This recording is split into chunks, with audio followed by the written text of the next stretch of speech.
we do have to start with the Phillies. Jack, I think you as voice of the Phillies in Philadelphia. Well, of reason. You know, a voice of reason. After that pathetic performance, which I think we can all agree, where you as the emotional guy, where do you stand? So obviously incredibly frustrated. There are little things that happen, right? And I would have liked to see more fight. But ultimately where I come down to is that they had a bad series up in Citi Field. I'm not letting 6 games at Citi Field. I know it's 10 straight losses, but 6 this year. Change how I feel overall about this team. They have beaten plenty of good teams. They have been a very good road team this year. They've been a very good home team this year. I think that overall, it's annoying having the Mets having our number, and maybe the Phillies woke them up with the Bohm double play thing, and they're bringing the mics to the stadium. Incredibly annoying.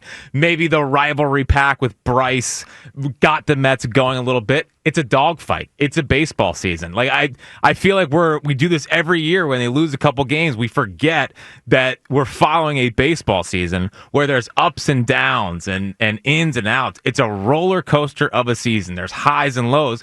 Right now is currently a low point, but Schwarber's not going to go 0 for a series again. JT's not going to go 0 for a series again. Chris Sanchez is a ace level type pitcher. Joan Duran is one of the best relievers we've ever seen here. I can't get too ahead of myself because the Mets showed up for a desperate series at home, and unfortunately the Phillies did not. They didn't show up. But I don't feel that much differently after this series than I did heading into the series. Do I feel worried about them in a postseason series going up to Citi Field and winning? Okay, sure. Mets also got to make it, and that also has to be a scenario that plays out in the postseason. But ultimately, take a deep breath. It's 3 games in all. Okay. 3 games. Okay.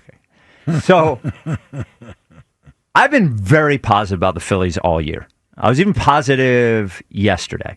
I think from a talent standpoint, I think they're good enough to win the World Series.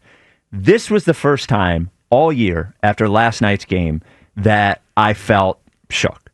This series actually shook me. And it wasn't because of any of the holes in their team that we know about. It wasn't because we know that the lineup can go cold. It wasn't because the bullpen imploded. It wasn't because Sanchez. It had nothing to do with any of the baseball things. It's just because they gave up. They gave up yesterday. They had no chance of winning that game after Taiwan gave up those 3 runs. As soon as he gave up those 3 runs, they just laid down. And I don't want to hear that Mets pitcher, the young Mets pitcher, who's obviously outstanding, is so good he's just unhittable, and they were unhittable. It's just whatever. We have Bryce Harper, Trey Turner, Kyle Schwarber. 2 of those guys are in the top 5 of MVP odds in Major League Baseball. Kyle Schwarber did not have a hit, and they just laid down. And it's not about the holes that the team has. They have holes. My problem is that they do this all the time. It's pathetic. I think they're good enough, but they do this thing. I can't stand how they talk after games. Everything is always about how we're sort of stupid and it's baseball, and they just got to move on to the next thing. Rob Thompson said a couple things last night. Here's one thing he said. Times like this, when coming off this, is it helpful sometimes to look at it from 30,000 feet? I mean, you're still 4 games up. You have a 4-game division lead. You're in pretty good shape as far as that goes. It's sometimes helpful to take a view of the whole big picture. Absolutely. It's one series. And I know it's against the Mets, but, and admittedly so, we need to play better, but we will. We got a good club, and that's not going to change. And then Schwarber, who, by the way, did not have a hit in the 3 games, had no hits at Citi Field in the NLDS, and had 2 hits in 3 games in the 3-game series in April. Yeah. Here is Schwarber. I know you got to tip your hat. They played well in this series, but do you almost feel like maybe you guys let them back in this race here? I don't think that we're focused on that. I think we're focused on ourselves. This is about us in the clubhouse. Us as a team, we got to get back. We got another important series ahead of us. So, if we go, we got to go out and take care of business. And moving forward, we still have another series against these guys, but we're not looking to that. We're looking to the series ahead. Don't you just want one guy on the Philadelphia Phillies to say, we sucked, that was unacceptable, and we all have to own it.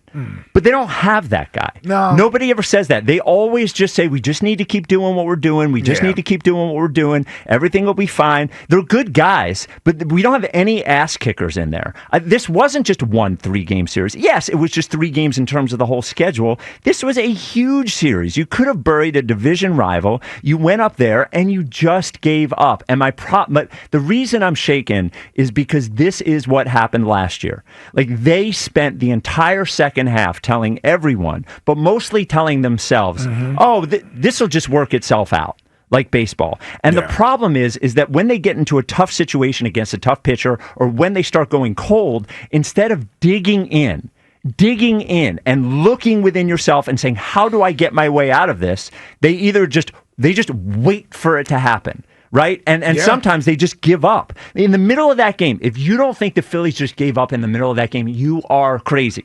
You're crazy. And it's disappointing to me because I have felt like they are different this year. It's disappointing to me because it is a World Series that I think they can win.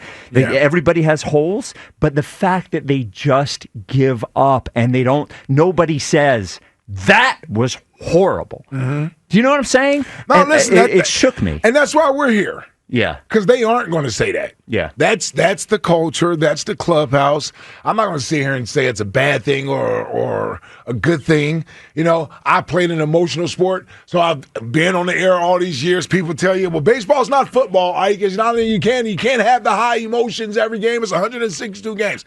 Okay, they finally beat that into my head. So I get very little emotion from this baseball team. And that's why we're here, to give the raw emotion and reaction to what is happening in the moment and not necessarily always going big picture. But you know what's crazy, though? Yeah. We see plenty of emotion out of them when they're winning. Like, when they're winning, they're laughing. Yeah, you know what I'm saying, though. Yes, I know exactly what you're saying. You know what I'm saying? Yes. Like, yes, it's convenient to be positive and show emotion then, but when we need somebody to be upset, tipping over a water cooler or something, getting tossed out of a game, wake up, don't retaliating, hitting somebody like something, we never get that from this club. I'll say this, Spike. I just become accustomed to it. So I don't necessarily react as much to it anymore.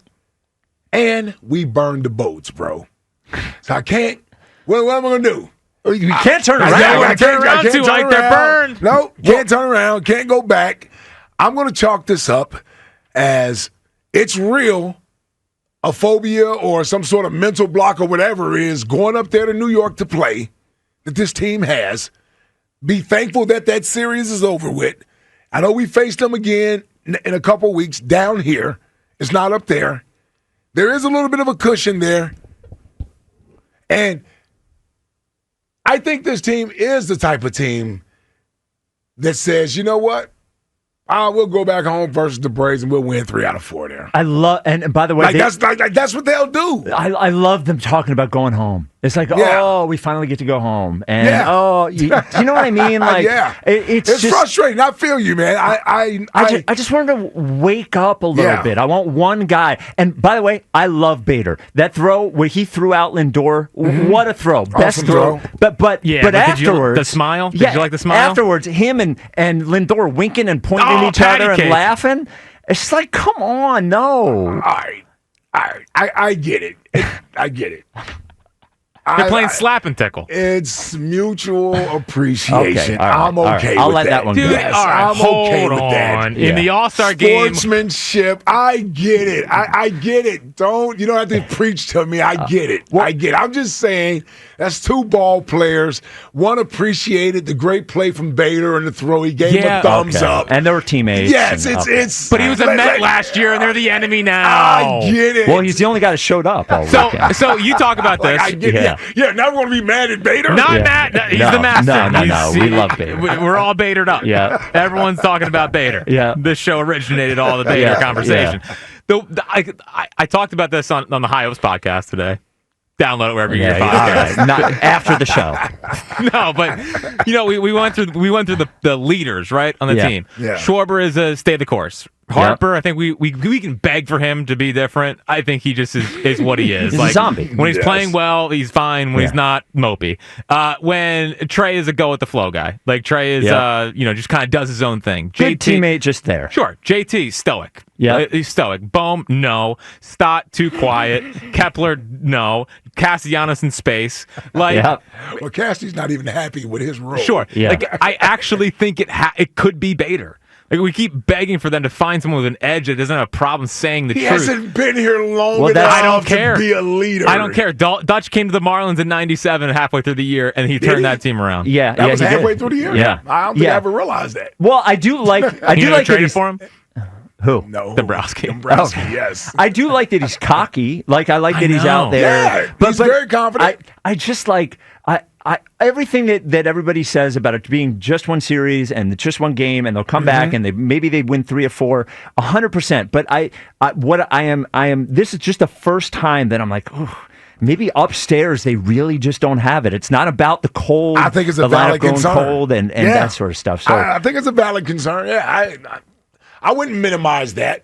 But I'm just saying because we have burned the boats. yes, well, I hope they know that the boats are burned. The boats are burned. You know, I hope that they know that there's no turning back. All right, 215-592-9494. Have you where are you? I guess is the big question on the Phils right now because Jack still believes I am a little bit shaken about how the Phillies played in New York. As we stay away from the Mets, we'll be okay. Well, Act like you followed a baseball season before. All right. Don't do that. Well, Don't do that. you have been up and down with the emotion. This year I've been pretty good. Yeah, you've been steady, Eddie. And here's last thing. Now, recently you have He's upped been your up intensity. and down with Yes. the emotions. Well, this is the biggest series of the year, so I brought it. Yeah. Well, at least I least you showed brought up. it, yes. This is the last thing I say, and I promise I won't bring up rivalry pack ever again. If the Mets are awoken and the Mets win the division, I promise you, because I will make sure of it, the rivalry pack thing sticks to him forever. Forever. What about the double play Bohm microbolic whatever? That too. Thing? That too. But you're telling me you're telling me that the Mets, who have owned us, sit there and look at Bryce Harper wearing their colors as some sort of hey, look who I am, and they don't see that. Yeah. Of course they see. It doesn't make them play better, but look, the they know he's doing it in a Taunting way. mocking or taunting well, way. Yes. When the Braves used Sal friggin' Licata as a way to be motivated 3 years ago, baseball teams use that stuff. Yeah. That will stick to him forever. And so 2 things. I agree with you. They should have a big cutout of him wearing it in their locker room, which maybe they do. Yeah. taking pieces off of it. I Yes. would like for the Phillies to use the Keith Hernandez cut as the same way. Yes, you're overrated. You're overrated. Yeah. But they won't. They don't. They won't. They don't. They just got to stay the course.